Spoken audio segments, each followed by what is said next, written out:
Boa noite a todos, que a paz e o amor de Jesus estejam conosco. O nosso estudo desta noite, o nosso estudo desta semana, será do capítulo 3 do Evangelho segundo o Espiritismo, e cujo título é Há muitas moradas na casa do meu Pai. O capítulo vai nos falar de uma afirmativa de Jesus sobre outros locais para habitarmos, outras moradas. Então é um capítulo muito interessante. Merece toda a nossa atenção a fim de compreendermos as diferentes categorias dos mundos e sabermos um pouco mais sobre o nosso planeta querido, a Terra.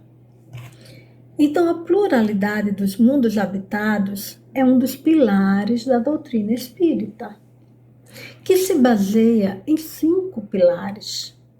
A existência de um Deus bom e justo e misericordioso é o primeiro. O segundo, a imortalidade da alma. O terceiro, a pluralidade das existências, nas várias encarnações que o Pai nos concede. O quarto, na pluralidade dos mundos habitados. E o quinto, na comunicabilidade dos espíritos. Pois bem, nós encontramos em João 14, 1 a 3, que antes da Páscoa, um pouco depois da ceia, Jesus começou a falar aos seus apóstolos, dizendo: Não se turbe o vosso coração. Crede em Deus, crede também em mim. Há muitas moradas na casa do meu Pai. Se assim não fosse, eu vos teria dito.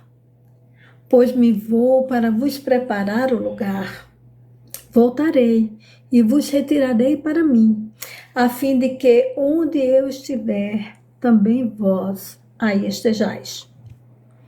Jesus, estando já nos últimos dias entre nós na terra, começou a preparar os seus apóstolos para a sua partida. Ele sabia o quanto era amado por eles e, claro, queria animá-los, alegrá-los, para que ficassem bem, ficassem fortalecidos espiritualmente, para continuarem o trabalho de implantação da doutrina de amor que Jesus havia começado aqui na Terra. Por isso, os chama para a necessidade da sustentação na fé em Deus e em Jesus também. Porque tudo o que Jesus dizia era autorizado por Deus. Este espírito de grandeza ímpar, o Cristo, estava entre nós como representante de Deus. Tinha poderes para falar em seu nome. E afirma Jesus aos apóstolos que havia na casa do nosso Pai muitas moradas e que ele precisava ir para lhes preparar o lugar. A casa do nosso Pai é todo o universo. Todos os seus inúmeros planetas, astros, estrelas, todo o universo, todo o turbilhão de planetas que existem. Há moradas físicas, materiais, planetas, e da mesma forma há em volta dos vários planetas regiões espirituais que nos abrigam. A nós, filhos de Deus, no estado espiritual. E o que nos atrai para estes planetas ou para uma região espiritual é a nossa vibração, são os nossos pensamentos, são os nossos sentimentos. Mas Jesus afirma que iria preparar o lugar para os seus apóstolos. Que lugar seria este que Jesus prepararia? Ora, os apóstolos de Jesus ficaram na terra com a missão de continuar os ensinos, pregando a doutrina do amor, curando as almas aflitas, levantando os caídos, amparando as viúvas, ensinando a caridade, sedimentando entre nós a doutrina que Jesus veio nos ensinar. Jesus estava se referindo à continuidade da sua obra. Estaria ele em espírito assistindo seus apóstolos, lhes preparando, por meio do seu próprio trabalho, um lugar na espiritualidade. À medida que eles trabalhavam, cumpriam sua missão assistidos pelo Cristo e pelos espíritos da falange de Jesus. Espíritos puros que trabalhavam e trabalham com o Cristo.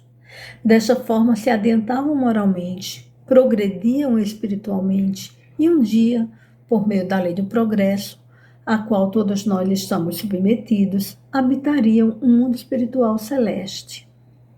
Era desta elevação espiritual que Jesus falava aos seus discípulos.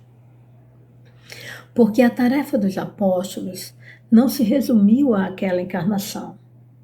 Os apóstolos são trabalhadores do Cristo e ainda hoje, com muita alegria, com muita felicidade, com muito amor, trabalham pela obra de Jesus.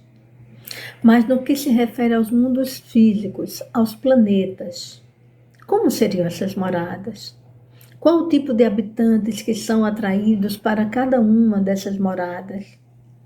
A doutrina espírita vem nos esclarecer que as moradas que o Pai nos permite habitar são adequadas ao nosso desenvolvimento moral e intelectual. Assim, estas moradas são mais ou menos adiantadas, física e moralmente, conforme seja o adiantamento dos seus habitantes. Elas são provas do amor e da misericórdia de Deus por nós, que nos oferece um lugar adequado para nos abrigar, para nos elevar pelo ensino e pelo trabalho. Nestes planetas, nestas escolas, nos preparamos para mundos melhores. Logo, quanto mais adiantados em intelecto e em moral, habitaremos mundos de ordem superior. E quanto mais grosseiros em moral e em inteligência, habitaremos mundos de ordem inferior, mais materializados, portanto. Deste modo, há mundos ainda inferiores à Terra, cujas condições físicas são muito rudes, muito difíceis, onde se dão as primeiras encarnações do homem. Nestes planetas, a moral é praticamente nula. Os homens vivem apenas a vida material, apenas para a satisfação das necessidades de sobrevivência. São chamados mundos primitivos. Em outros mundos intermediários, os habitantes são um pouco mais elevados que os mundos primitivos. Já não são tão rudes, já têm uma moral e uma inteligência um pouquinho mais depurados que o homem nos seus primeiros dias. Mas ali ainda predomina o mal. Estes planetas são chamados planetas de expiações e provas. Há também os mundos de regeneração, que são intermediários entre os mundos de expiações e provas e os mundos ditosos. Ali, nesses planetas, os espíritos já se depuraram um pouco mais que no mundo de expiações e provas. Já se melhoraram, se adiantaram, não são mais rudes nem grosseiros quanto os que habitam os planetas de expiações e provas. Seus sentimentos são mais elevados, seus pensamentos são mais depurados. Ali há o equilíbrio, não predomina o mal. Por isso, nestes planetas não há expiações, que são os reajustes que temos que fazer na nossa rota quando nos desviamos do caminho traçado por Deus. Mas ainda há provas a vencer. Provas são desafios que Deus nos dá para nos aperfeiçoarmos em moral e em inteligência. Nos mundos chamados ditosos, que são superiores aos mundos de regeneração, o bem sobrepuja o mal. E nos mundos celestes ou divinos, os seus habitantes são totalmente depurados. Ali reina o bem. Os espíritos que ali habitam são chamados por Kardec espíritos puros e já não precisam de encarnação para se desenvolver. Esta classificação que os espíritos deram a Kardec é uma classificação geral, grosseira, como toda classificação. Então, assim, tomando genericamente, seria isso, mas claro que há especificidades entre esses planetas. Né? A Terra pertence ao mundo de expiações e provas, embora já tenhamos notícias pelos nossos benfeitores espirituais que o nosso planeta, pela nossa evolução moral, pela nossa evolução intelectual, pelos esforços que temos empreendido para nos livrarmos do homem antigo, para fazermos a nossa reforma íntima, já se aproxima bastante do mundo de regeneração. Mas não somos vinculados, nós, não somos vinculados a uma morada determinada. Não existe assim um espírito que é da terra, tenha que fazer todo o seu desenvolvimento espiritual, moral, intelectual na terra. À medida que vamos crescendo, que vamos evoluindo, mudamos. De início, quando ainda nada sabemos, o Pai nos concede com muito amor uma morada simples, um lugar rústico, necessitando de muitas benfeitorias, requerendo de nós muitos esforços para torná-la segura, mais bela, mais habitável. Pois nós evoluímos e pelo nosso esforço, fortalecidos pela nossa fé, que nos impulsiona, nós desenvolvemos a inteligência moral. E contamos sempre com a ajuda divina para aquilo que nos é necessário, com muito aprendizado e muito trabalho. E vamos evoluindo à medida que as encarnações se passam, até conseguirmos uma morada melhor, que, no entanto, é provisória. E, por fim, a morada ideal, que reúne tudo o que precisamos: segurança, tranquilidade, beleza, conforto, bem-estar físico e espiritual. Quando um espírito alcança o grau máximo de crescimento, de progresso que um planeta determinado comporta, Deus o retira dali e coloca para habitar em outra morada, em outra escola, condizente com o seu estado de adiantamento moral e intelectual. Assim, o espírito vai vivenciando novas oportunidades de crescimento, até que alcance o grau de espírito puro, onde não precisará mais encarnar e habitará os planetas celestes. Então, é como se nós estivéssemos numa escola de primeiro grau, ou num jardinzinho, num maternalzinho, de início, como a gente faz com as nossas crianças. Põe um maternalzinho. Quando ele não tem mais o que aprender, já desenvolveu a coordenação motora, já aprendeu as cores e as primeiras letras, o grande, o pequeno, o longe, o perto, os primeiros aprendizados, ele sai daquela escola, porque ali não tem mais o que ele aprender. E vai para uma escola de primeiro grau, onde ele vai aprender outras coisas. Começa do beabá e das 4 operações até não ter mais nada naquela escola de primeiro grau para aprender. Ele não pode ficar mais ali.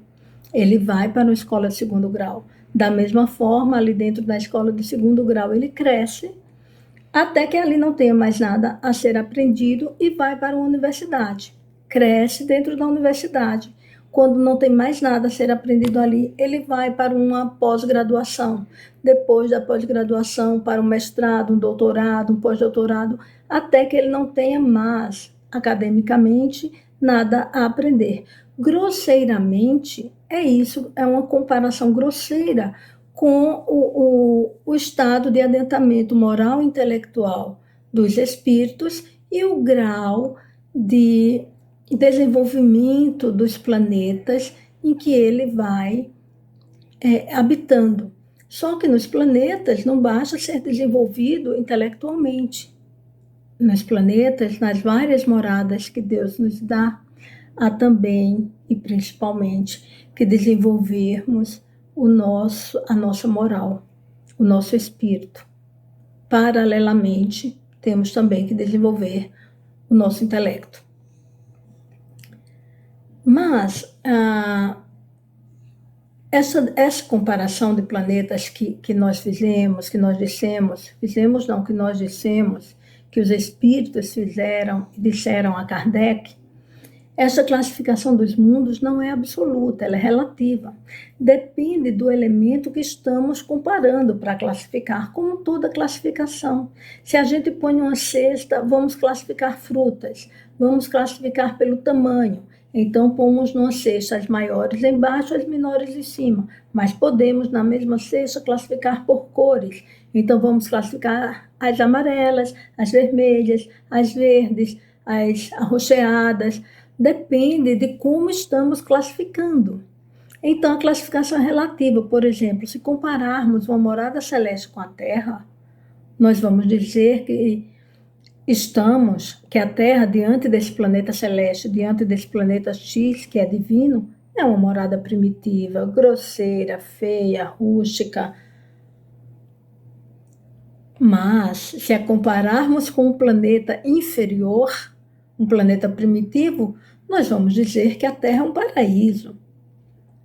Então, nos planetas primitivos, tudo é rústico. As plantas, os animais, as características geográficas da superfície, os fenômenos naturais mais intensos, mais fortes, as condições de vida muito, muito, muito mais difíceis. Portanto, os seus habitantes devem ter mais força, mais robustez, serem mais grosseiros fisicamente, embora com aparência humana. Certamente ali não devem existir leis para regular as relações humanas, deve prevalecer a lei do mais forte. Da mesma forma, não devem existir as invenções que facilitam a nossa vida, a tecnologia, porque também a inteligência se desenvolve passo a passo. Mas o nosso Pai de amor e bondade não nos abandona na primitividade, na rusticidade. Não. Lá, na consciência desses irmãos, está latente a lei divina, a intuição de um ser superior e a vontade de progredir. Este instinto é suficiente para ir se desenvolvendo e tornando o homem um ser que atingirá a angelitude um dia, a perfeição. Já nos mundos em que a moral e a inteligência do homem já estão bastante depuradas, as condições de vida são bem diferentes das que temos aqui na Terra. Mas para melhor, as condições geográficas destes mundos são mais harmônicas. Os corpos dos seus habitantes não são tão grosseiros quanto os nossos. Apesar de guardarem também a aparência humana, são mais leves, mais belos, mais saudáveis, não se deterioram com o tempo como o nosso. Os sentidos, as percepções são mais apurados, os sentimentos mais nobres, irradiam das suas faces a beleza, um brilho, uma auréola, como vemos nas imagens dos santos. Nestes mundos superiores não há guerras, porque não há ambição, todos são fraternos. Não há escravos nem oprimidos, nem privilegiados pelo nascimento. Nestas moradas não há ninguém que passe necessidade, porque ninguém nestes planetas está passando por expiação. Da mesma forma, nestas moradas, há o respeito às autoridades constituídas. Por quê? Porque lá não existem autoridades destituídas de moral elevada. Os cargos de direção, de mando, de comando, só são exercidos por quem tem a moral para bem desempenhá-los. Falamos de mundos físicos, mas há muitas moradas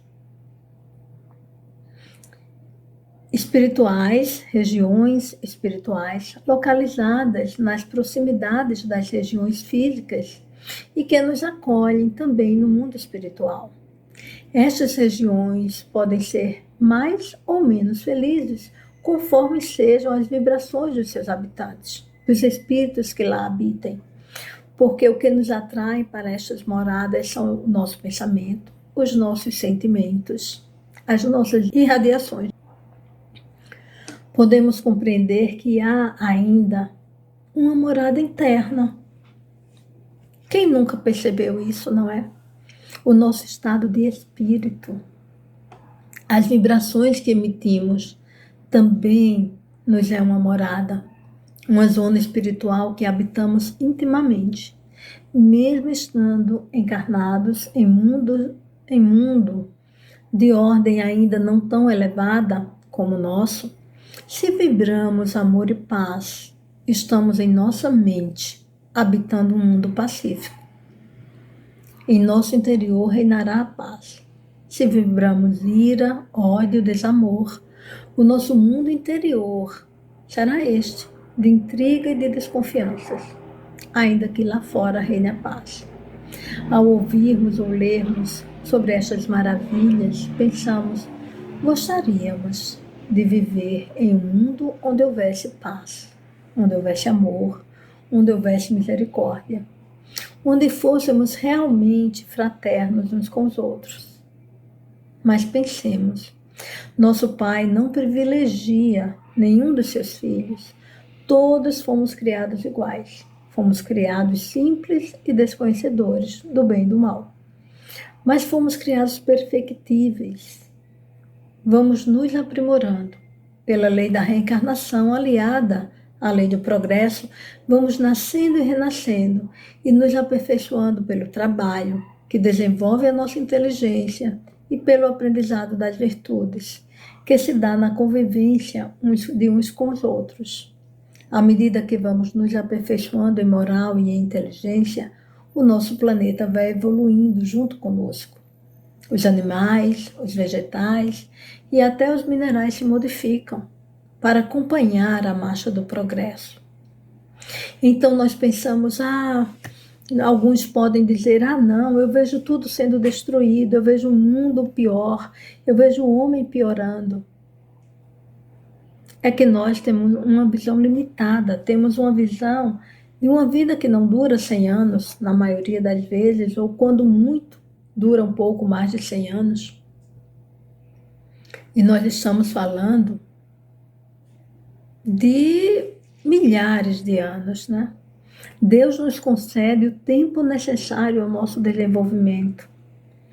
Então, mesmo que nós não olhemos milhares de anos, olhemos apenas centenas de anos, olhemos para trás, 200, 300 anos, e vamos ver, sim, a modificação para melhor que a Terra tem atingido, o progresso que a Terra tem atingido, o progresso que nós, como seres humanos, estamos trazendo para a Terra e para nós mesmos.